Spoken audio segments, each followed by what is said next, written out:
All right, so let's go back and let's play safe over here. I'm just playing games over here, okay, so you see.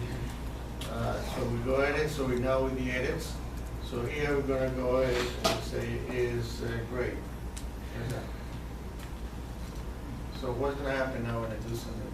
It's going to confirm. Confirm guy. Okay.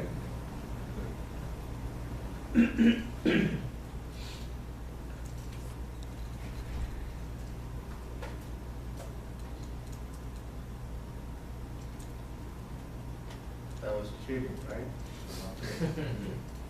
One time, I got a web page in my arrow, front page, and I went in and captured it, put it into Word, modify it, put somebody else's picture on it, and then put it up on a website like this, right? And then I called the guy in that office and, you're on the front page of my arrow. Really? Yeah, look. Yeah, oh my goodness. Things that you can do with web pages, it's so amazing, you can do a lot of cheating with that. Any questions with this? So you make a new JSP page if you use form action, is that it? No, the deal here is think in terms of methods in Java. It's the same idea. It's done a little bit differently, but it's the same concept. So on regular Java, you had your main, right? And then you have a method that you call in here, and another method you need to call in another method, right? So you have to have a method called A, right, in Java, another one called B, and another one called C. Okay? So this is Java. So in JSP it's exactly the same way, but what you do is you have, this will be the index JSP, right? This will be your action. In other words, the form. You have the form, and then you have the action equals A. Okay? So this guy here, instead of being a method, this has to be another JSP, another page. Okay? The same thing over here with this guy, you go ahead and you say form, action equals B, and then with the last guy, form, I missed the M here, action equals C. So this one is another JSP and this is another JSP.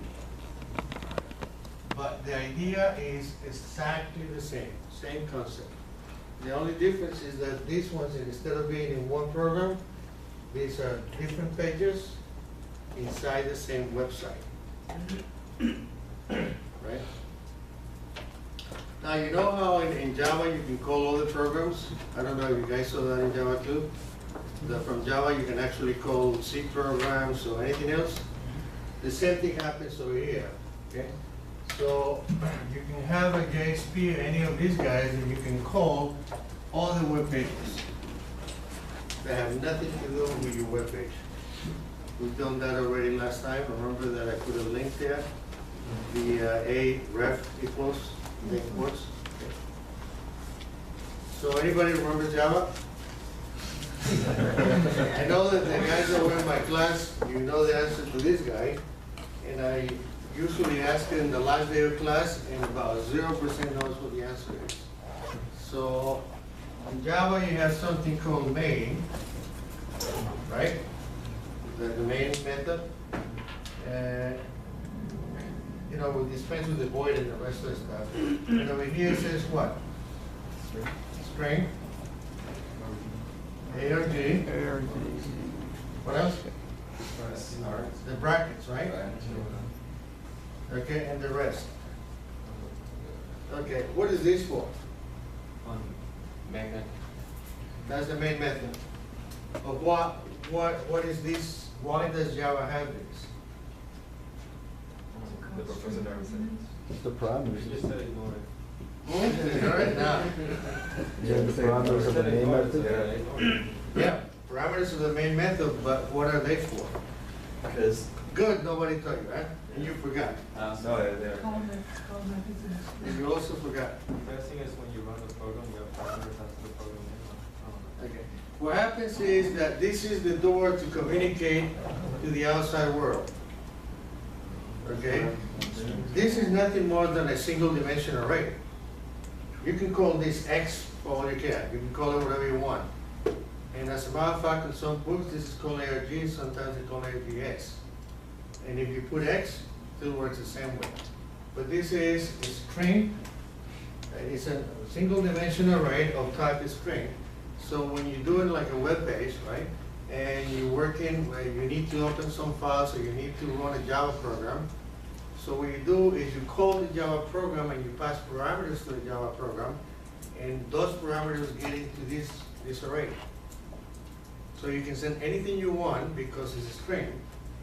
So it will take whatever you want, commands, anything. And how many of them? There's no number here. So you can pass as many parameters as you want. You guys forgot that, right? I always ask this the last day of class. I mean, we do how many mains? I mean, you guys, how many times have you written main but never thought about it? So that's how you communicate with Java. Java will accept the parameters, and then on your main, you'll take them, you do whatever you need to do, and then you can send it back. Also, the other thing that you probably don't remember, always on main, there's nothing, right? At the end, there's no return.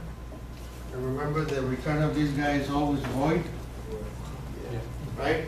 You can also change this to int, straight, or whatever. And then you can actually do a return just like in any method of any computations of the data that you got in.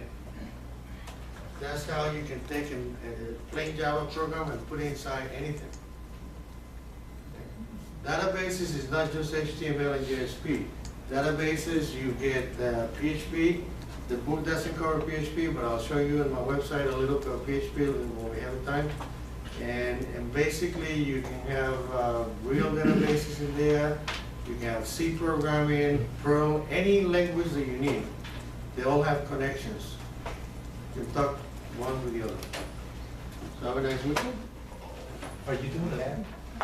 I think they clean it. No, I'll go there. So tomorrow I'll set up